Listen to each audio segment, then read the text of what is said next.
Bhagavate Vasudevaya.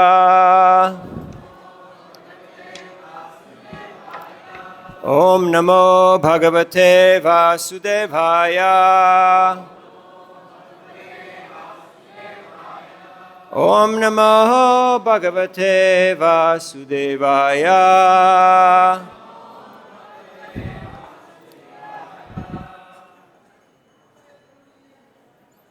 Reading from Śrīmad-Bhāgavatam, 10th canto, 65th chapter. Lord Balaram visits Vrindavan. And today, we're reading texts 28 through 31. Rāma Rāma mahā-bāho. Rāma Rāma mahā-bāho. Jāne tava vikramam. Jāne tava vikramam. Yasyaikāṁśena vidhṛtā. Yasyaikāṁśena vidhṛtā. Jagatī jagataḥ pate. Jagatī jagataḥ pate. Translation. Goddess Yamunā said, Rāma, Rāma, Almighty Armed One, I know nothing of your prowess. With a single portion of yourself, you hold up the earth, O Lord of the universe. Purport. The phrase ekāṁśena, with a single portion, refers to the Lord's expansion as Śeṣa. This is confirmed by the ācāryas. 29. Parambhavam bhagavato bhagavan mājanatim muktumarhasi vishvatman prapannam bhaktavatsala. My Lord, please release me, O soul of the universe. I didn't understand your position as the Supreme Godhead, but now I have surrendered unto you, and you're always kind to your devotees. 30. Tato vimunchat yamunam yachito bhagavan balaha vijagaha jalang stribhi karenu bhirive barat. Shukadeva Goswami continued, thereupon Lord Balaram released the Yamunā, and like the king of the elephants with his entourage of she-elephants, entered the river's water with his female companions. 31. Kamam vidhṛtā salilad utirnya satitambare bhushanani maharhani tadau kanti shubham srajam. The Lord played in the water to his full satisfaction, and when he came out, Goddess Kanti presented him with blue garments, precious ornaments, and a brilliant necklace. Purport. Śrīla Swami quotes from the Vishnu Purana to show that the goddess Kanti mentioned here is actually Lakshmi, the goddess of fortune. Varuna prahita chasmai malam amlana pankajam samudrabhe tatha vastre nile lakshmi ayachchata. Sent by Varuna, goddess Lakshmi then presented him with a garland of unfading lotuses and a pair of garments colored blue, like the ocean. The great Bhagavatam commentator, Śrīla Swami, also quotes the following statement from Sri Hari Vangsha, spoken by goddess Lakshmi to Lord Balaram.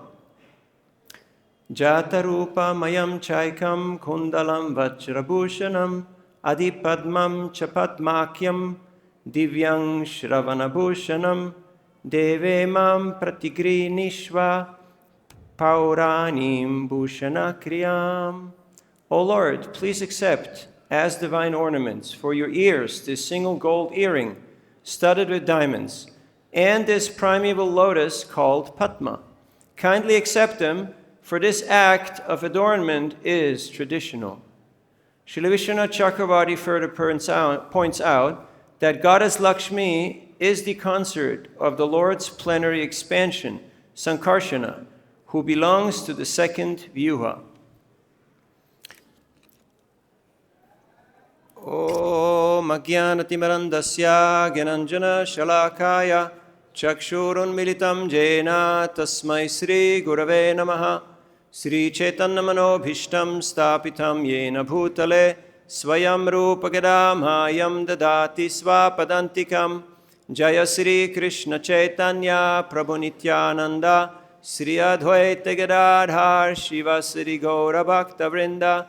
Hare Krishna Krishna Krishna Hare Hare, Hare Rama Rama Rama Hare Hare. Mukam karoti vācālam pangum langayate girim yat kripadamaham vande Sri Guru Dinotaranam Paramananda Madhavam Sri Chaitanya Ishwaram Vanchakalpatarubhyascha Kripasindubhyevacha Patitanam Pavanebhyo Vaishnavebhyo Namo Namaha. Hare Krishna. With the blessings of all the Vaishnavas and Vaishnavis, here Yamunā Devi is glorifying and appeasing Balaram, who had dragged her with his plow and forced her to submit. She's glorifying the Lord by calling him mahā-bāho, Almighty Armed One. Balaram is the source of all power. He's the source of all potency. Ramadi murtishu kala nyamena tishtan nadnavatara nakarod bhuvaneshu kintu Krishna svayak samabhavak paramak pumanyo govindamadi purusham tamaham bhajami.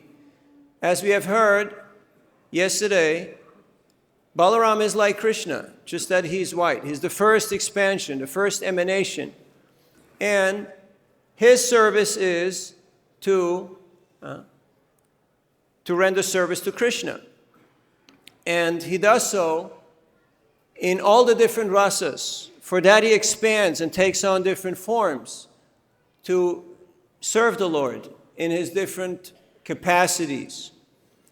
So Krishna is very pleased by the service that Balaram renders.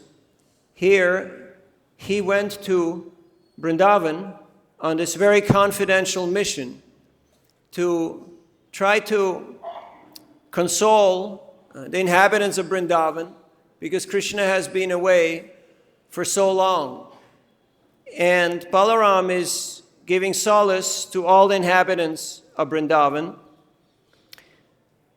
by talking about Krishna, by talking about Krishna's pastimes and expanding his glories. And at night, he's performing his own pastimes with the gopis, different gopis who were too young to take part in Krishna's Rasa Leela. And he is calling the Yamunā closer, yet first she did not respond. And then he took his plow weapon, and he dragged her by force. So now Yamunā is submitting, and she's glorifying the Lord and appeasing him with these prayers, saying that she knew nothing of his prowess, that with a single portion of yourself you hold up the earth, O Lord of the universe. So Krishna, his different expansions, his different potencies, he holds up the universe just with the expansion of the expansion. Krishna doesn't have to do these things, these tasks himself personally. He has his different manifestations do these functions. So Anantadev is taking that service, and Yamunā Devi is praising him in that way, in that Śeṣa form. Then she's asking for release. She's asking for forgiveness.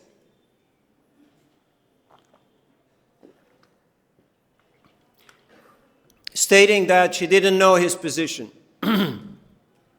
as the Supreme Personality of Godhead.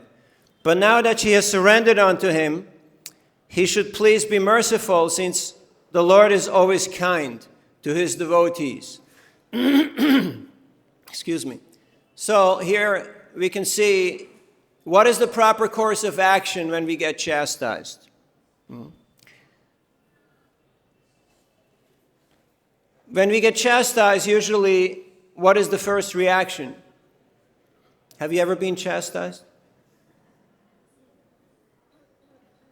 Hard to remember, right? Nothing comes to mind, right? It's all blank. Has this ever happened to you? Or is it just me? Huh? So there's different ways how to deal with chastisement, and we'll speak about that just a little bit. One we already heard yesterday, when the Kauravas got Lord Balaram's chastisement, initially they wouldn't have it. They were just rejecting it. They're saying, this is all wrong, this is all irrelevant, we're not gonna do this, we're not gonna surrender Samba and the girl. In fact, who do you think you are telling me something? And the reaction was quite strong. It was quite drastic. Balaram, he started pulling Hastinapur towards the river, and the whole city was risking to be destroyed. So, worst case scenario when you get chastised is you try to fight it and you try to accuse the other party. That's usually the wrong course of action. Especially for devotees. Devotees should always ask themselves, what is the lesson here? What is the lesson? What can I learn from this? What does Krishna want to teach me here? One time, His Holiness Bhakti-tirtha Swami, he was reading the Sankirtan newsletter to Srila Prabhupada. And Srila Prabhupada was very happy. He praised him. He was very excited. He gave wonderful words of appreciation. And very soon later, similar scenario, he again extolled the glories of the book distribution. And Srila Prabhupada was very stern. And he told him, Krishna is the doer. You're not the doer. This is a very good instruction for all devotees, but especially for the former, current, and future incarnations of book distribution, that don't think that you are the doer. Don't think you're the person who's actually making it happen. Krishna is the one who is making it happen. You're fortunate to be there to witness Krishna's miracle. Mahā-bāho Prabhu told me that one time he went with Bhakti-tirtha Swami to different colleges in the United States to get standing orders for Srila Prabhupada's books. But the college was closed, so no one was there. Bhakti-tirtha Swami, then known as Ganashyam Prabhu, he said, well, I need to use the restroom. And Mahā-bāho said, don't be long because we have many hours to drive to the next college. So he went to the restroom, and there was another man. So he started talking to him. Turns out he's a professor of anthropology, and he sold him a standing order of Srila Prabhupada's books in the restroom. And then he had him call his friend who was in charge of the language department, Sanskrit, Southeastern Studies, and he got him also to buy a set of Prabhupada's books while using the restroom. Because he had such a burning desire to please Srila Prabhupada by distributing his books. Prabhupada responded by empowering him. So, when we have this situation that we're facing challenges, there is the first reaction, usually we want to fight it. Have you noticed how your first reflex is? You want to fight it? Yeah? And then things usually tend to get worse. You have noticed. 3 people have noticed. Right? But at one point, acceptance sets in, where we actually accept, okay, this is part of Krishna's plan, and there's a lesson to be learned for me. And then, usually, an opportunity for service arises. I was up in Rishikesh with some friends doing Harinam Sankirtan and distributing Srila Prabhupada's books. And one tourist, one loud American, if you know what that means, he grabbed the Bhagavad-Gita and threw it on the street. So he had a little altercation with one of the devotees, and I tried to calm him down, and I got in the middle of the fight. Another lesson, never get in the middle of when two people are fighting. It's a bad idea, as will be shown very soon. So we went out on our business, chanting Hare Krishna and distributing. But after half an hour, the same loud American with about 4 policemen showed up. And they asked, who's in charge? And they all pointed to me. Said, he the guy. So they said, okay, we're going to take you in because this person has been assaulted and he wants to file a complaint. So, not very good, right? Not very good situation. So I asked, well, before you take me in, can I have a word with this gentleman? Because I like to just clarify. And they said, yeah, sure. This is India, nice people. Even the police is nice. So I sat with him on a bench. And I asked him, what is your problem? Why are you so angry? And he just burst out, you changed the books, you poisoned Prabhupada, the women, the children, this, that. He went on and on. After about 10 minutes, I said, have you finished? He said, no, I have not finished. And he went on and on and on and on. And I realized, okay, if someone's giving it to you, you better take it, especially if the cops are waiting to book you. So he said, I'm going to put you in jail. I'm going to make sure you never come back to India. You know, a whole bunch of nice things. So I just heard him out.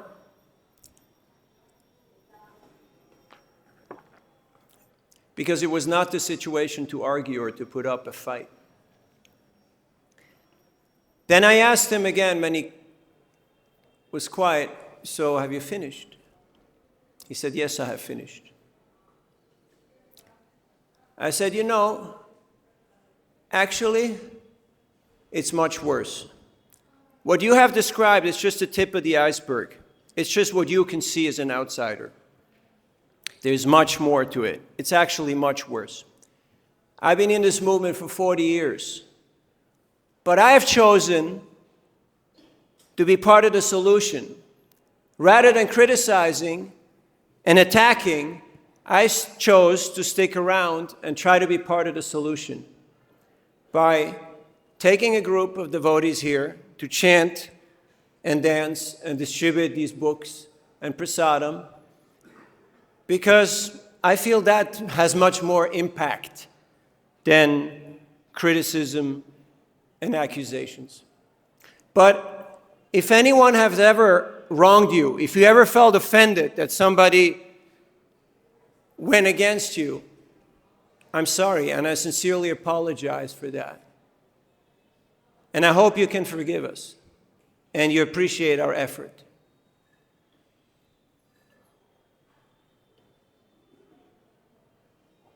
He was quiet, then he got up and he gave me a big hug and he walked over to the police and he said, it's over, you can go home.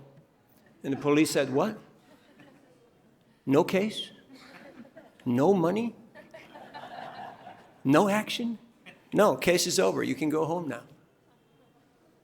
And we went back chanting, and every day he came and he looked from afar and he was observing us to make sure that we were doing what we're supposed to be doing. So when people are sometimes critical, it's sometimes important that we just hear them out, that we just take it and don't immediately respond and fight back. So when you get feedback, don't fight back. Okay, got it? Can you put that down? All right, message to self. When you get feedback, don't fight back. I remember growing up as a young devotee.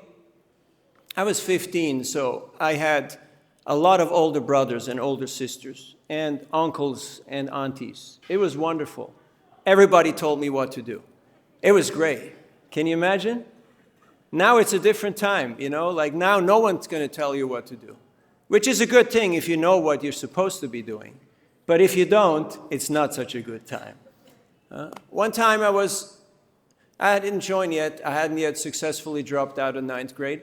I was still going to school. But it was on the weekend, twice a month, I was allowed by my mom to go to the temple. So I was chanting my rounds. I did 4 rounds back then. In the temple room. And Mukundadatta Prabhu, our head pujari here, who also was serving in Zurich, Switzerland, he came out from behind the curtains. And he asked me, "What mantra are you chanting?"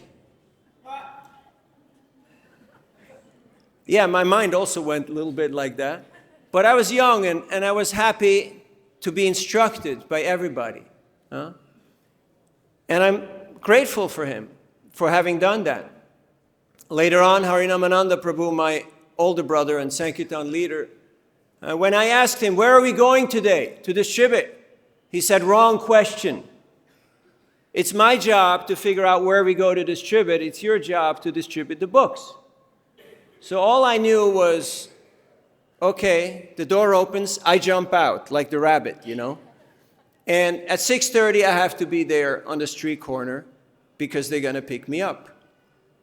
On my first day, I distributed 5 books. One lady took 3, and another 2 people took 1 book each.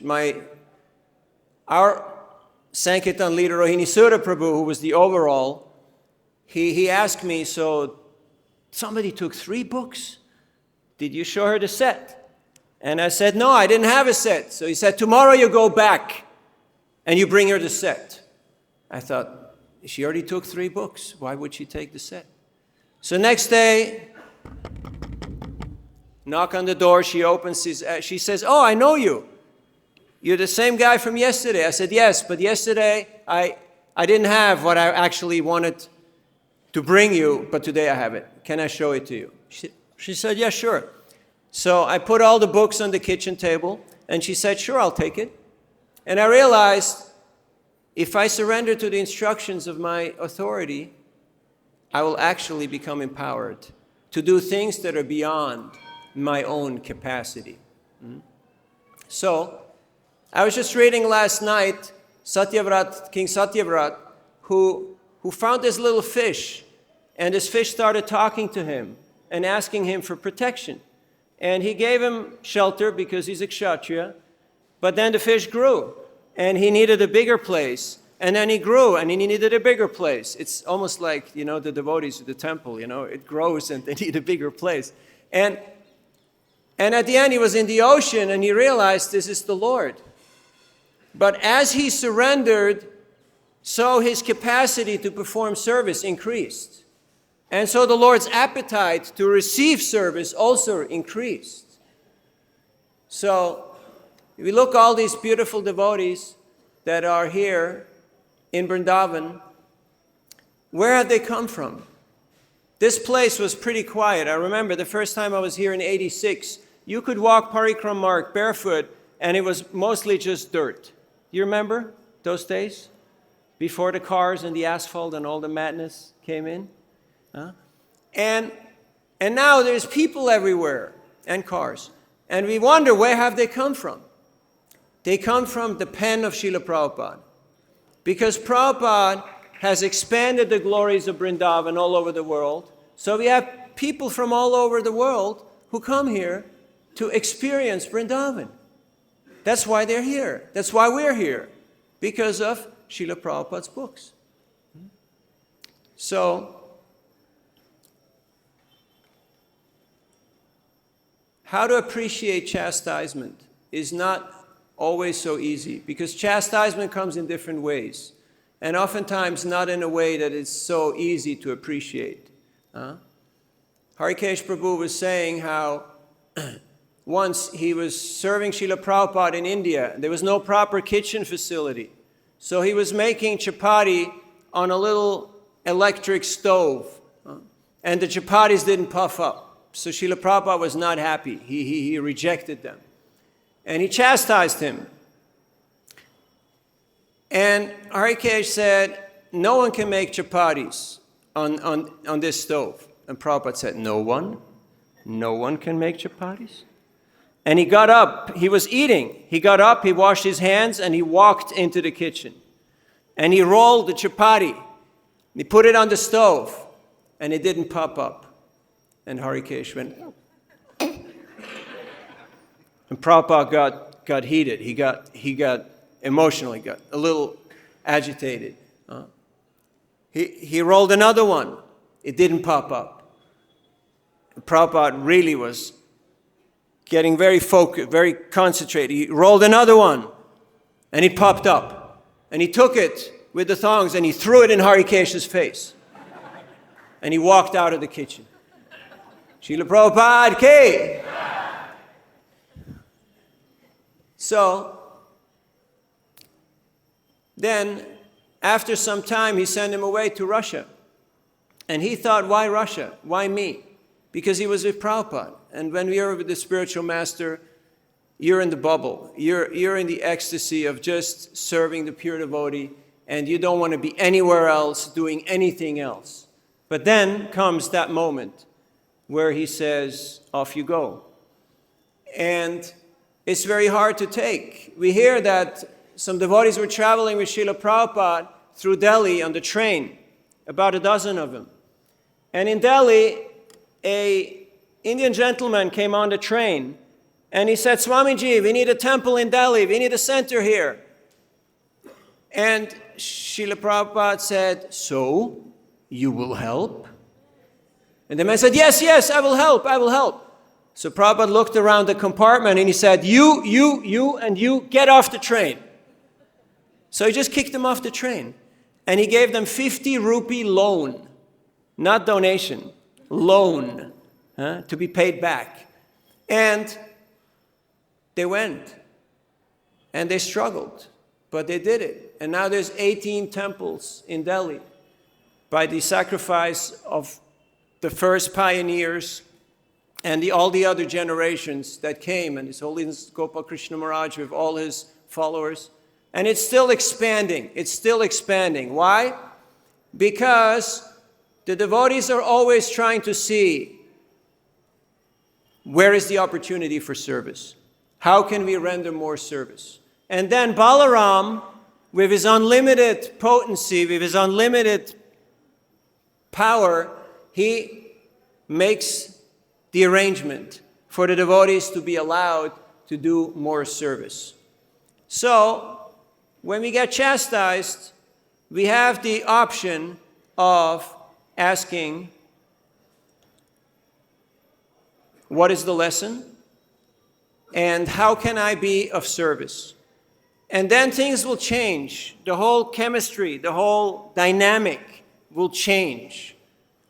So the next time you get into an argument, ask yourself, okay, what is the lesson? And how can I serve? How can I be part of the solution? And all of a sudden, the energy shifts, and something positive will happen. One time I was walking with Burijan Prabhu in Govardhan, and he told me, this is the same Burijan Prabhu that Srila Prabhupada sent to Hong Kong. And there wasn't anything happening there. And after some time, he left. And Prabhupada said, you just go back to Hong Kong and you sit in an apartment and you chant Hare Krishna. And you don't go anywhere. I want you to be in Hong Kong. So, and another time, he had given Srila Prabhupada a beautiful ring. And when Prabhupada was having massage his servant, he asked Prabhupada, oh, that's a new ring. Who gave you that ring? And Srila Prabhupada said, oh, somebody. He didn't say who it was. So he kept it very sweet, very confidential. He didn't reveal it. So he asked me, Burijan Prabhu, he told me that there is something I wanted to tell you for 2 years. Did somebody ever tell you that? There's something I wanted to tell you for the past 2 years?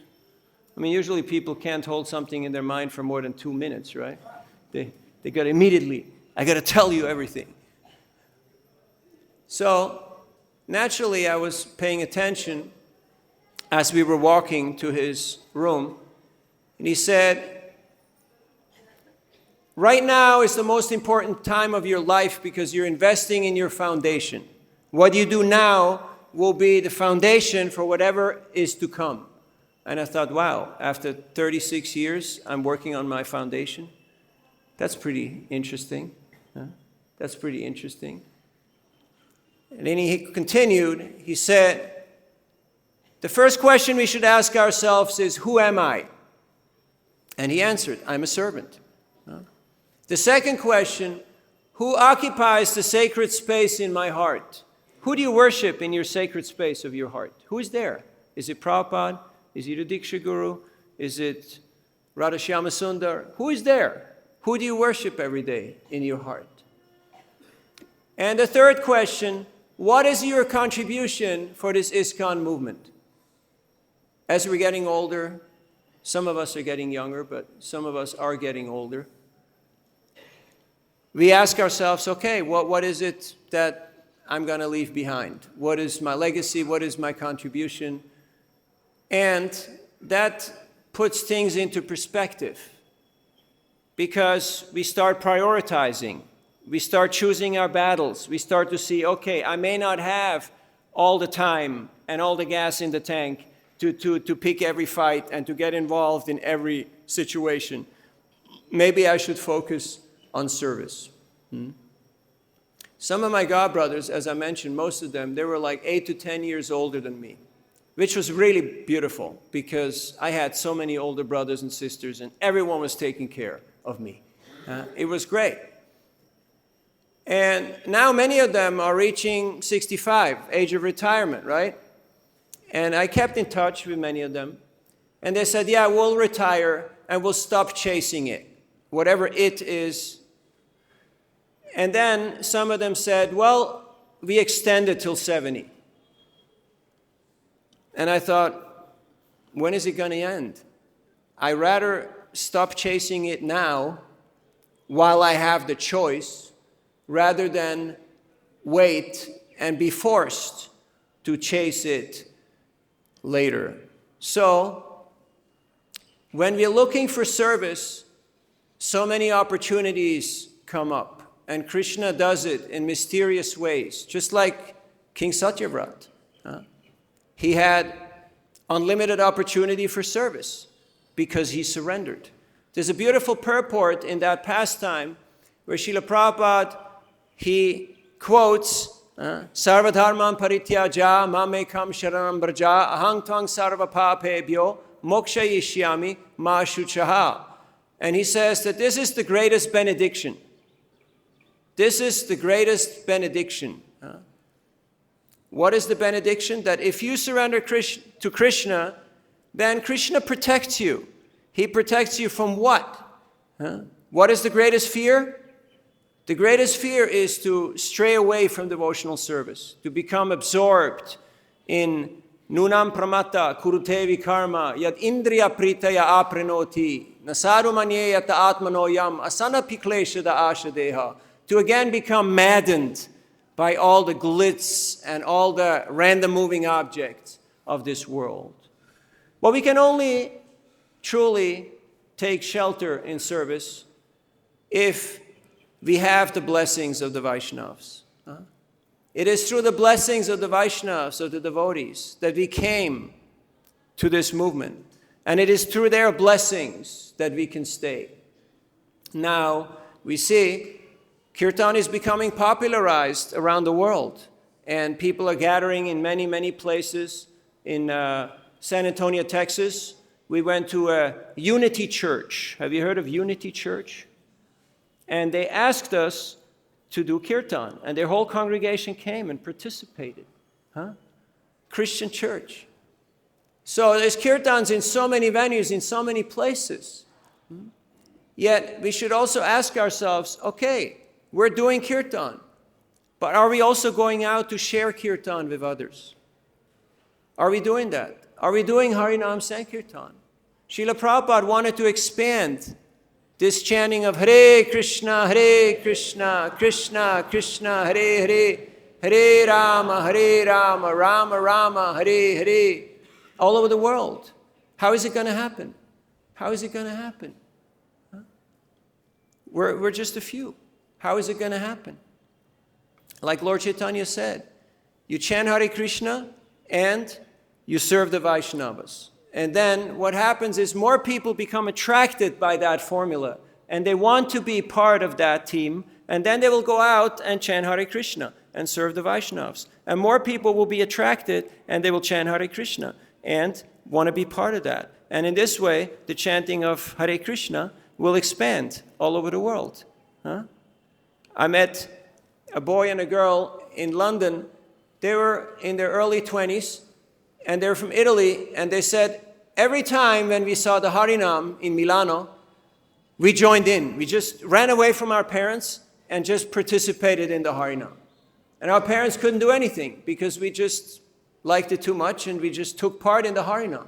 So, when the Harinam expands, then the service opportunity expands. I was in one temple in South America and gave the Sunday feast talk. And afterwards, the devotees were sitting and talking to each other and taking prasadam.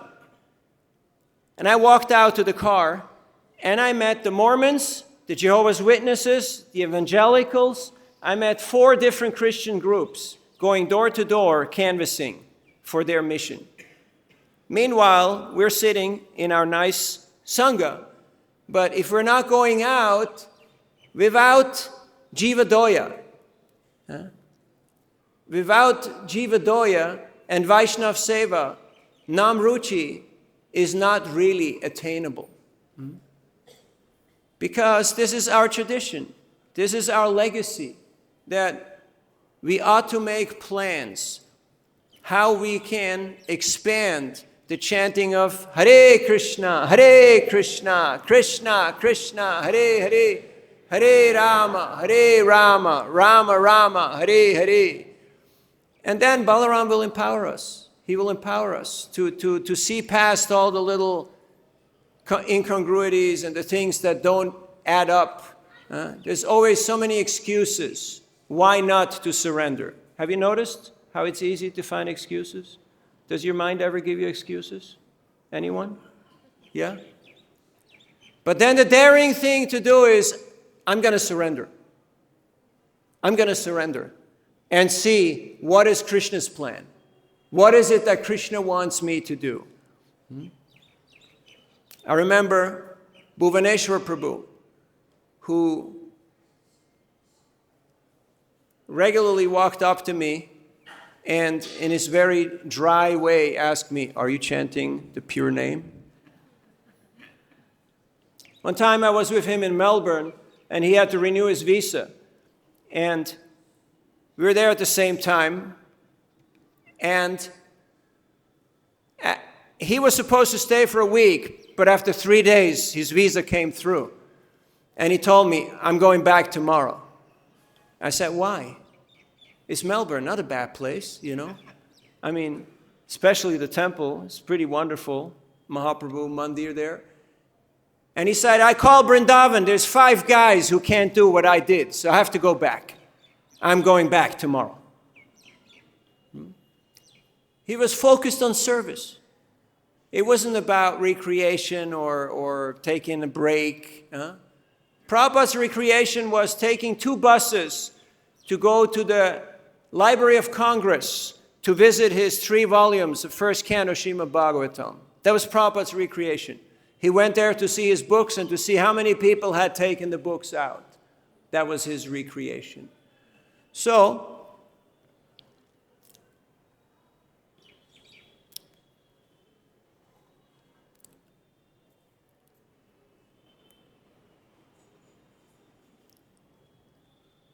Balaram represents Guru Tattva, and Guru Tattva is often not fully understood. Like nowadays, we can see that, we had a meeting with some RGBs, some regional secretaries of a certain zone, and I gave them a report about my tour, and then I gave a suggestion for room for improvement, systematic education and training. And one of the RGBs said, but we have systematic education. We have the ISKCON Disciple Course. And I was tempted to say, well, that's a 1 or 2 day course that people take before they get initiated. It's supposed to be taken before you choose a guru, before you take shelter. But oftentimes it's just being taken before people get initiated. So the question was raised a few days ago, what is my rasa with my spiritual master? You remember, right? Huh? Kind of interesting, isn't it? What is my rasa with my guru? There's only one rasa. It's called dasya rasa. It's called I am the servant and you're the spiritual master. Now, if after many years of service, the spiritual master wants to extend himself and show his mercy through friendship and affection, that is his prerogative. But we cannot demand it. But there is no madhurya ras in relationship with the spiritual master. We have seen too many devotees who've fallen in love with their guru, and then they've fallen out of love with their guru, and they went what they call shantaras, that you're okay and I'm okay. You know that kind of relationship? You're okay and you're over there and I'm over here and we're both okay. But shantaras is not a relationship that's sustainable with the spiritual master. We have to actively seek guidance. We have to actively seek out instructions. Otherwise, there is every chance to take things for granted and then to lose the appreciation. To lose the appreciation means that other things become more important, that we get swayed, we get attracted by our own ideas, our own plans, our own justifications. So we're very fortunate that Srila Prabhupada has given us the tattva and the rasa in such a perfect combination, in such a combo, that we can actually assimilate it. We can actually apply it. The process works. You were here for yesterday's class, right? Would you say the process works? How many of you think the process works? The process works, right? It's working. So, the only question is, what is the lesson for me and how can I surrender? So, the takeaway from this beautiful pastime is that when you get chastised, take it and appreciate the other person. And you will see that the opportunity for service and an opportunity for growth in Krishna consciousness will manifest. Hare Krishna. Questions, comments, or reflections?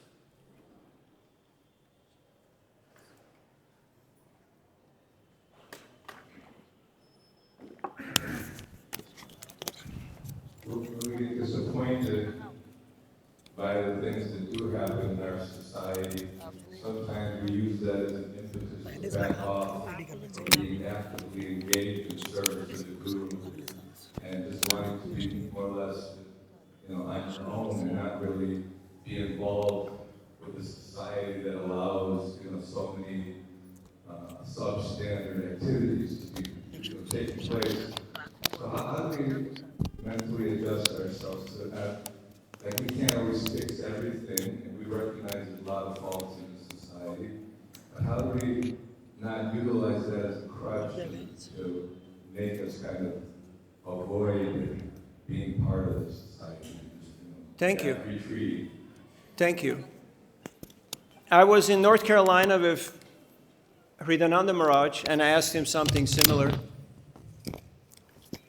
And his response was, after we went through a few scenarios, his response was, Navina, whoever appointed you as Yamaraj? Whoever appointed you as Yamaraj? And I thought that was funny. I thought, no, I just, as you, I just try to make sense of it in my own head and to for my own edification, and then to be a role model and example for others. So it's natural that we're humans, we have emotions, so there are emotional responses, but that shouldn't be the end of it. We should also understand what is Krishna trying to teach us here, that there is human conditioning all the way through, as we can see when we study the history. And if we try to see what's Krishna's lesson here and what's the service opportunity, then we will always tread a safe path. But if I chose to go into confrontation mode or into attacking mode, then it usually, everyone gets destroyed. It's just everyone goes down in flames. It doesn't really help the situation. At some point, we have our vidhṛtā moments, when you feel like it's time to go for a long japa walk. It may not take 20 years, but it may take a while. And then to reassess, okay, what is my commitment? Where is my loyalty? Is it to an acronym or to a legal construct? Or is it to the teachings of Lord Chaitanya and Srila Prabhupada's Sankirtan effort? So there is always room for improvement, starting with myself. And when I see that, I get reminded of my own homework. I get reminded of my own shortcomings. Why am I taking it in such a bad way? Just like Bhakti-tirtha Maharaj went to Srila Prabhupada and said, Srila Prabhupada, there's racism in your ISKCON movement. Srila Prabhupada said, yes. And if you're disturbed by it, you're no better than them. So it forces us to come to the higher platform. It's easy to point blame, to accuse, to criticize, but how can we be part of the solution? How can we actually make a difference? That's where the game changer comes in. That's where okay, what can we do about this? Education is the tide that raises all the boats. So, how much education do we have? And I'm not talking about a 1 or 2 day course before you get initiated. I'm talking about systematic education and training all the way through. So, I don't know if that answers your question, but thank you for your reflection. Hare Krishna. Hare Krishna. I'm sure you know the letter where Srila Prabhupada responds to a devotee who speaks about that, the difficulties in serving.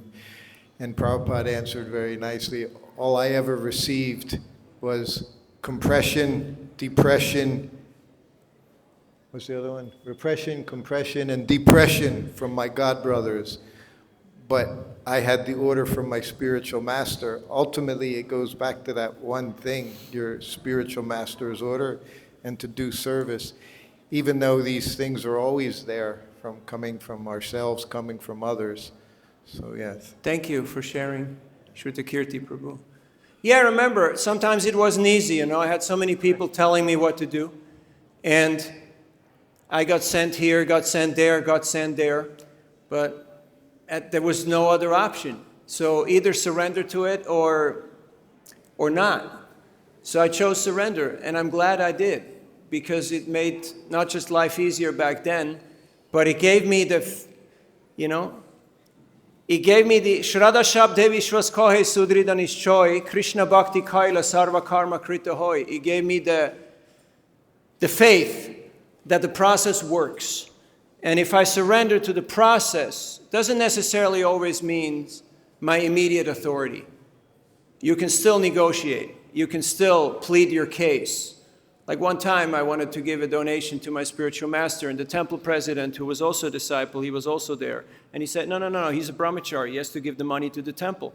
And the guru said, no, he can give it to me. And so there was a bit of that going on. And I was just like, hey, you guys sort it out. You figure it out amongst yourself. I'm just the one who wants to render service. So I saw that if I truly have a service attitude and not a vested interest, then mashu chaha. Nothing to fear, right? Nothing to worry about. But as soon as I think, what's my angle? What am I going to benefit from this? What is my stake in this?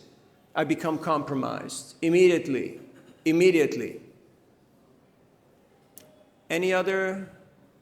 How are we doing time-wise? There's no watch here.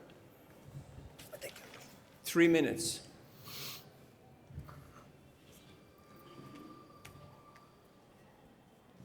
Hare Krishna, Prabhuji. I have a question related to the verse, and I have another question as well. So, should I go with the verse one first? As you like. We got 3 minutes. Yeah. Okay. So, in the verse it says, it's a very simple question, that blue garments were presented to Lord Balaram, and he was gifted a very special, with Padma and diamonds, one gold earring. Is that why Lord Balaram wears blue garments? Because he was gifted those? That's one question. And should he be... I couldn't hear it. You know, the acoustics are really bad. So, in the verse... Maybe it's just I need some of those, little things, but... That's all right. In the verse... Yeah, I heard the part about the so the garments question and everything. was... Just the last line, with the question mark. The question was, is that why Lord Balaram wears blue garments? Because that's what he was gifted? No, he likes that, and that's why he got what he liked, because that's his style. And does he? That's how he rolls. Got it. And then does he wear just one earring in his ear? That's what it says. If you don't like it, you have to ask him. You have to take it up with him. No, that's not what I was hinting towards, but you just said that. Okay. Other question? But the other question was that you made this very important point about vested interest. And I understand that that's actually the crux of it all, where our interest lies in whatever we are doing, our thought, which become words and then action. So if somebody is practicing Krishna consciousness for many years, but with a vested interest, could you just elaborate on that, what happens? It means progress will be very slow. One time I was in Mayapur, I asked my spiritual master to come stay with me because he's staying at Senior Brahmacharya Ashram, which is like Howrah Station. It's a very busy, noisy, and dirty place. If you haven't been to Howrah Station, you missed out. And he said, yes, I will come. And he didn't come, so a few days later I asked him again, will you come and stay with me? He said, yes, I will come. He didn't come. After a few days I asked him again, and he said, yes, I will try. And I realized, don't try to manipulate your spiritual master. Don't have an ulterior motive, your own agenda, and try to enforce that upon other people, and justifying it with your own logic, you already made it up. I realized, dasosmi means I'm supposed to be the servant, and he wants to set an example. One time we were in Bhubaneswar in the airport, and there was only 2 check-in counters. Both said the same airline and the same flight. Both had people there, but one had a long queue, a long line of people, and the other one was empty. So me and queues were not friends. So I just walked straight up to the empty counter, and I wanted to check in the luggage. But then I turned around, and I saw my spiritual master already went to the end of the queue. And I realized sometimes it's not about being faster, smarter, more prolific, more assertive, more productive, but sometimes it's about doing the right thing, which means surrender to Krishna's plan.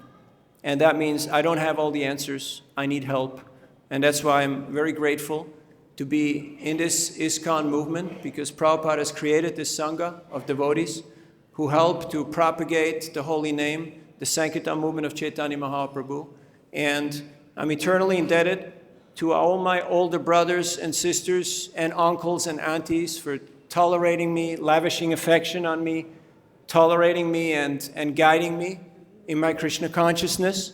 It's because of their prayers, their sacrifices, their tears that we're here today. So, thank you very much. Grantarat Śrīmad-Bhāgavatam ki, Srila Prabhupada ki, Nitai Gaur Premanande.